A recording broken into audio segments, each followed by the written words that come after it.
डोलिया भीतरे मैया करेली विदाई। डोलिया में दिही समझाई जी। डोलिया भीतरे मैया करेली विदाई। डोलिया में दिही समझाई जी। घर तू ही करियो बेटी बर्तन माजियो। हर दीपी स्यू मन लाए जी।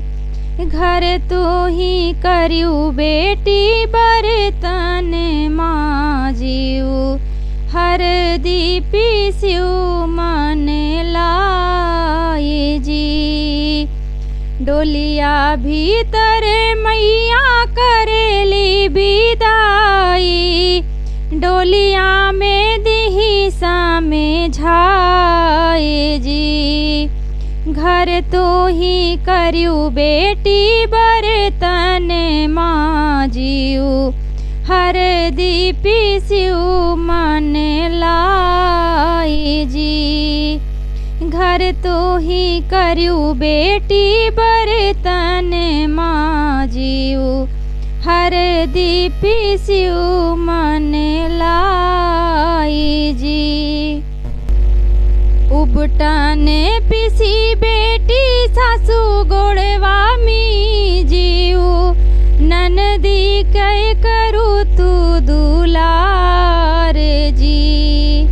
उबटन पिसी बेटी सासू गोड़वा मीजियो। ननदी कह करू तू दुलार जी। अपनी जेठानी कह जा बाबूजी ने दी हो। तब रही है धर्म में हमारे जी। अपनी जेठानी कह जा बाबूजी ने दी हो। तब रही है धर्म में हमारे जी। घर हमें करबे मैया बर्तन मजबे। हर दीपी सब मन लाए जी। घर हमें करबे मैया बर्तन मजबे। हर दीपी सब मन लाए जी। घर हमें करबे मैया बर्तन मजबे। हर दीपी सब मन लाए जी। उबटन पिसी मैया सासू गोड़वा मिजबे। ननदी कह करबे दुलार जी।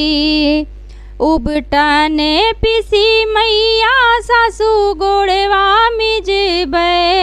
ननदी कह करबे दुलार जी। अपनी जेठानी कह जा बाबू नहीं देबे। राखब हम धर्म में तोहार जी। अपनी जेठानी कह जा बाबू नहीं देबे। राखब हम धर्म में तोहार जी। डोलिया भीतर मैया करेली विदाई। डोलिया में दिही समझाई जी। डोलिया भीतर मैया करेली विदाई। डोलिया में दिही समझाई जी। घर तो ही करियो बेटी बर्तन माजियो।